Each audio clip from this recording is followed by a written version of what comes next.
Hi, my name is Jen and welcome to the book Refuge. Today I'm filling my April wrap up, just a couple days late, but y'all saw on May 1st, I was reading XOXO and I didn't have time to film anything else. I was focusing on that.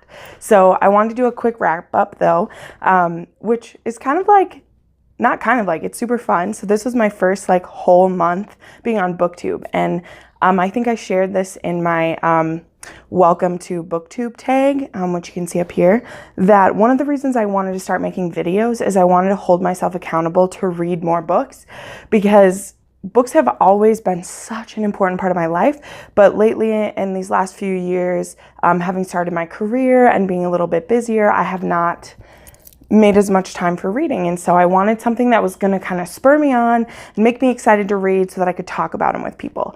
And you know what, guys? That definitely happened. So I was actually just shocked going through my Goodreads and collecting all the books I needed to talk about, because this month I read 12 books, which, I mean, I used to plow through that amount of books, but it's been a long time. So I am absolutely thrilled. I read 11 real books and I listened to one on audio. I usually always have one on audio going at all times. And so yeah, I just wanted to go through them. I'm gonna go through this pretty quick. Ha ha ha. I'm gonna try to get through this pretty quick. So yeah, let's get started. The first novel that I read this month, these actually aren't gonna be in any particular order, but this is the one that I listened to on audio, Harry Potter and the Order of the Phoenix, which usually gets a bad rap from me. You know, I think it's a lot of people's least favorite book. Maybe, I don't want to speak for everyone, but for me, it was always the one where you don't like it because Harry, it's the, least happy that he ever is, except maybe for, the last book when they're running for their lives. Spoiler, I guess. But it's just so unhappy and nobody believes him, and he's at odds with his friends a lot of the time, and he's just really angsty teen Harry, and I feel like the angstiest that he ever is, and so it's hard to get through. But on this time through listening it on audio, I really tried to get something else out of it, and I really enjoyed myself. I mean, I think this is also when more than ever Harry really learns to depend on his friends. He really learns to lean on them more with the DA, and as always, as you've maybe seen in a previous video, Umbridge is my least favorite character in literature ever. And by that, I mean she is an excellent villain. I hate her more than I hate Voldemort. I hate her so much. So that's another reason why this is usually my least favorite. But I had a good time with it. And, as always, it's J.K. Rowling, so you're going to have a good time. Next up, this is one I have a review / a little bit of a spoiler review for, Not If I Save You First by Ali Carter. This was a fast, fun, contemporary, sort of a thriller maybe, but it's about this girl who her father used to protect the president of the United States, and then the president and his wife almost died one night, and so her father retires and takes her with him to Alaska, where she lives for 6 years. And then one day, the president's son, who used to be her best friend, gets dropped off there to be watched after by her and her father, and some badness comes with him. So it was a really fun, quick read. I only gave it 3.5 stars, but I still enjoyed it. 3.5 stars is no curse. So good read. Next, Bound to You by Alyssa Brandon. I did not like this book. Took me a few bottles of wine to get through. There is also a book review of this one that you can watch. But yeah, I didn't like this. I gave it 2 stars, I think. It's about this werewolf girl who just finds her mate, only her mate doesn't want her. So she goes about trying to make him want her. But it was neither steamy nor interesting, and I feel like that was supposed to be its purpose, that it was trying to be teen smut, and it wasn't, and it also wasn't good. So I've also gotten even harsher about how I feel about it. So anyway, didn't really enjoy this. This is a book that should have been very fast to get through, and it took me 5 days that I could have been reading these other things, so wish I had DNF'd it. Next, there was Caroline by Sarah Miller. I did a very, very long, droning praise review of this book I adored it. It's a retelling of Little House from Ma Ingalls' point of view. I think I've said that in like 6 videos I made on this channel. Oh my gosh, every time it gets brought up. But I adored it. It was so good. For anyone who loved Little House as a kid, this is kind of an, you know, it's an extension of it to read as an adult. I had a great time with it. I couldn't read it fast enough. And yeah, this was a 5-star read from me. Of course, you can check out my 30-minute rambling read. You know, it was my 4th video I made. So, you know, just give me a little bit of break. I've tried to make my reviews better than this going forward, but I just loved it so much that all I did was just like gush over it, which no shame. It was a great book. Next, I recently finished this book, A Shadow Bright and Burning. I enjoyed this a lot. I kind of liked the system of magic in it. This is set in the 1800s England. It's the early time of Queen Victoria's reign. That's how I know what time it is. Like the 1840s, 50s. And it's a time when these 7 ancient beings who are kind of like devils or evil beings or whatever, they're terrorizing the world. And there are magicians who are considered bad, and there are sorcerers who are considered good. Like magicians are considered kind of like bastard sorcerers, and that they don't have a pure form of magic or something like that. And and mostly it's all men who are sorcerers. And there was a prophecy that there would be a female sorceress who would be able to save the people. And this woman, Henrietta Howell, she has magic, and she thinks that they will burn her for being a witch, but really they're excited to have her because they've been looking for a female who had the magic that she has. So she gets taken to London to live in basically this like magic school. To me, it reminded me of a cross between Shadowhunter Academy and, I mean, not really like Hogwarts at all. I'm trying to think of a better example, but I mean, to me, it was a little bit like Shadowhunter Academy, where like it's a small group of people who are training together and they're all really close. But she's the only girl there, so there's a lot of people vying for her attention. This is almost like a love square. There's 3 different guys who kind of pay her attention. I wasn't a big fan of that. I don't know, it was a good story, and when I finished it, I was very excited to read the next one, but so far, I'm reading A Poison, Dark, and Drowning, and I'm just not getting into it.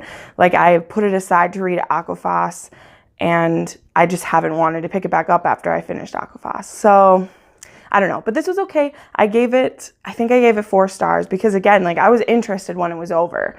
I just don't know how I feel about it now, so enough about this book. Next, I just want to mention these real quick. I know in a lot of my like hauls, you've seen these books. They're this time traveling like romance saga. They're all by different authors, but they all focus on the same premise. A woman in a modern time gets pulled back in time to another era and has to figure out how to live. Usually she gets sucked into the body of someone who has died, and she replaces their body and then has to go on with their life. I know it's kind of weird / interesting, but I read 4 of these this month, kind of in between these other ones when I would need like a palate cleanser, because they're really quick. Like, I can finish one of these in a night. They're all pretty cute, but you know, they're no spectacular romance, but they're worth your time. So this like series is called Time Passages. My favorite ones are the ones by Jenny Linkins. She's my favorite.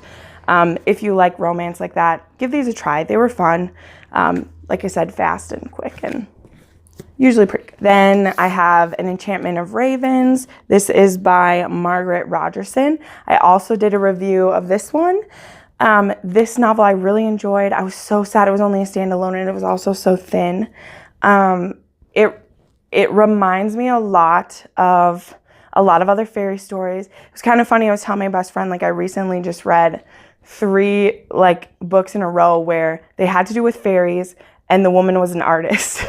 And that was this, and of course Akatar, Faye is an artist, and then I'm reading Smoke and Bone, and she is an artist too. So it was kind of funny. There was this pattern with it, but I really enjoyed this. It was a fast read. It was hard to predict, even though parts of it Like, even though different parts of the story were predictable, the overall plot, I did not guess what was happening. I really liked the love interest. It was a little bit of insta-love, but for me, when you're dealing with fairies, I feel like insta-love just comes with the territory, so it didn't annoy me too much. And again, I got through it really fast, and man, I wish there was more. I wish she would write another one of these. But I loved it, and I think it was her debut novel, so I look forward to hearing more from her. So I finished, finally, this book came out in January. I haven't read it yet. It's The Wires and Nerve graphic novel, number 2, volume 2, Gone Rogue. I love Marissa Meyer. I love all of her books.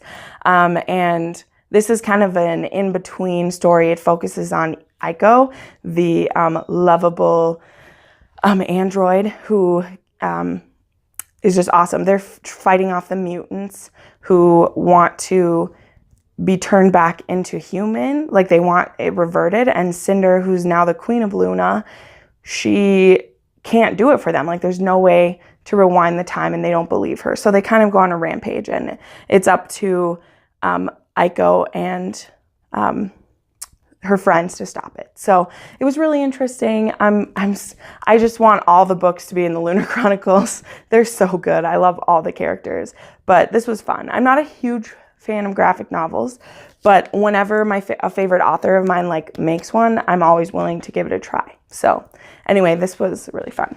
This is a remnant from a whole book series that I just finished, and I'm so excited for King of Scars to come out next year. Like, the cover just went up. Lee Bardugo put it up, and it was so beautiful. So this book I read the very first day of the month before I started BookTube, and it was Crooked Kingdom, the second in the Six of Crows duology. And I love these novels so much. All of the Grishaverse novels, I put off reading for so long, and I do not know what I was thinking. But in a way, I'm glad, because there was 5 of them out already, so I was able to read the Shadow and Bone trilogy, and I was able to read the Six of Crows duology right away. I didn't have to wait, because that's the thing, you catch up to these series, and then you just sit and wait. It's the same with Sarah J. Maas. I was able to read all 6 books of Throne of Glass before I had to stop. And that's the best. Having to wait. I hate waiting. But anyway, I don't want to get into a synopsis of this. It would take forever. But it's a heist novel. This is the second part of it, and I love all the characters. This one gave me so many feels. I was even spoiled with what happened at the end, and it still hit me so painfully, but so good, because she needed to have some consequences, because that's one of the critiques I've seen of the Shadow and Bone is there wasn't as many consequences in that trilogy, which for the kind of war they were fighting and the kind of, drama that was happening, there should have been some steeper consequences. I'm trash for these characters. I love them. So when everybody's okay and everything's fine, I'm not mad. But in this book, she had consequences, and even though I hated it, I respected it, and it made the story even that much more poignant. So I cannot wait for King of Scars. Nikolai just came into Siege and Storm with so much sass. I was all about him from the minute he came in, and there's some cool cameos of his in this one, and it just made me even more excited. And the things that carried over from Shadow and Bone into this trilogy, into this series, which you really got to see in this one, some awesome characters from the other series, and I really hope that they are in King of Scars.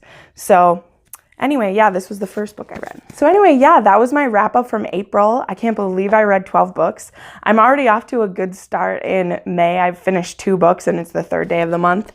Right now I'm reading, the only thing I can say for my TBR is I plan to read Ace of Shades, because that was my Owl Crate book of the month, and I really want to try to keep up with those.